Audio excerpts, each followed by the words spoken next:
Hello everyone, welcome again to our channel. तो dear students, चलिए आज की क्लास हम लोग शुरू करते हैं, जो कि सिनोनिम्स एंड एंटोनिम्स की होने वाली है विथ अमेजिंग ट्रिक्स। ये है क्लास 5। अगर आपने बाकी क्लासेस को नहीं देखा है तो हमारे चैनल पर जा कर के सिनोनिम्स के प्लेलिस्ट में उन सभी वीडियोस को देख सकते हैं और टेलीग्राम चैनल से जुड़ करके उनकी पीडीएफ भी ले सकते हैं। तो चलिए आज की क्लास हम लोग शुरू करते हैं।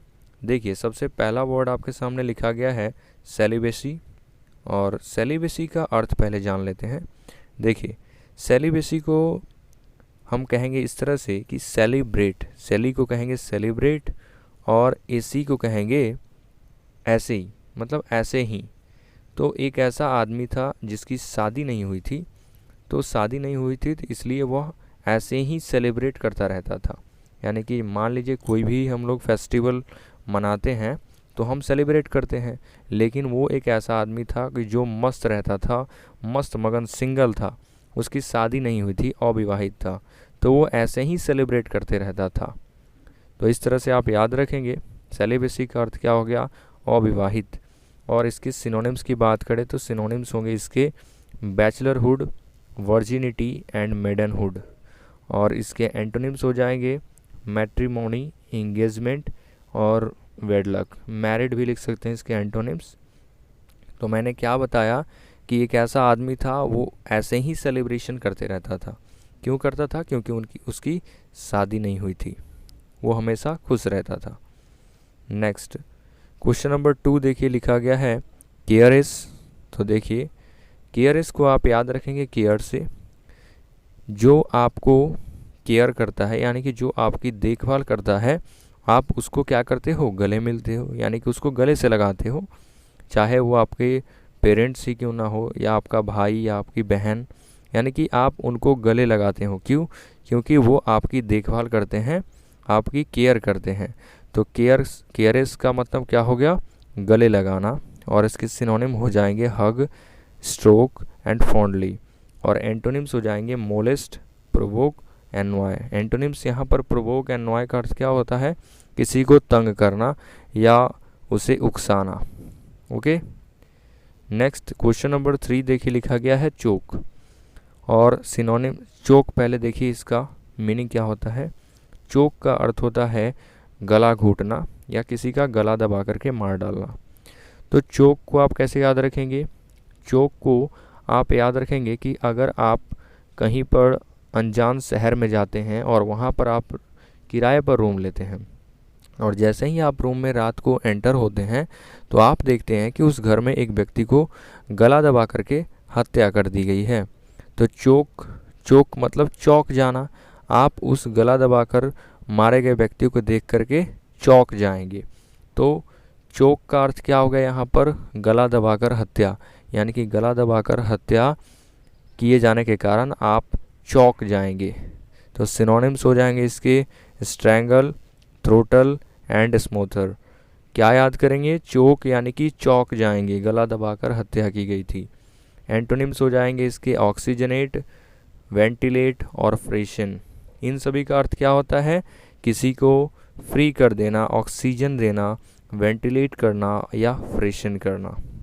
नेक्स्ट क्वेश्चन नंबर देखिए 4 लिखा गया है कॉम्बैट। तो देखिए, सबसे पहले कॉम्बैट का मीनिंग क्या होता है। कॉम्बैट का मीनिंग होता है मुठभेड़ करना या युद्ध करना, वही।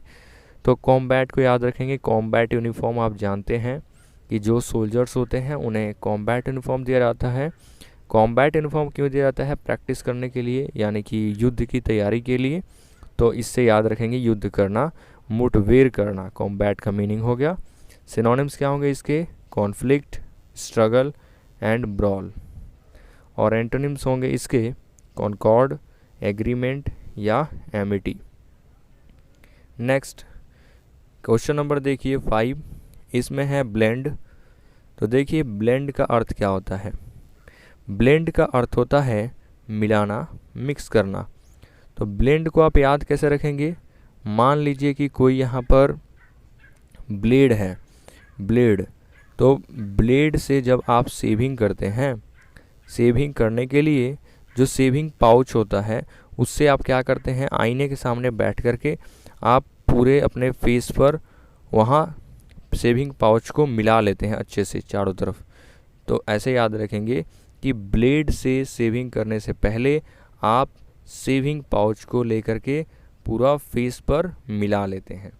तो इसका अर्थ क्या हो गया? ब्लेंड का मिलाना, ब्लेड से याद रखेंगे। तो ब्लेंड मीन्स हो गया मिलाना।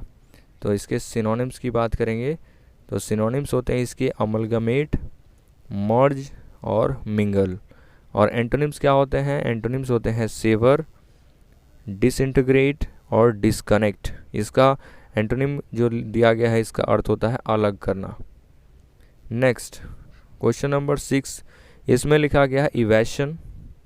और इसके देखिए इवेशन का मीनिंग जान लेते हैं। इवेशन का मीनिंग होता है बहाना बनाना। तो इवेशन को याद रखेंगे ईवा। मान लीजिए यहाँ पर लिखा गया है ईवा और सन, सियोन को पढ़िए सन। तो ईवा नाम की एक महिला थी जिसका एक बेटा था। सन मतलब बेटा और ईवा मतलब एक महिला।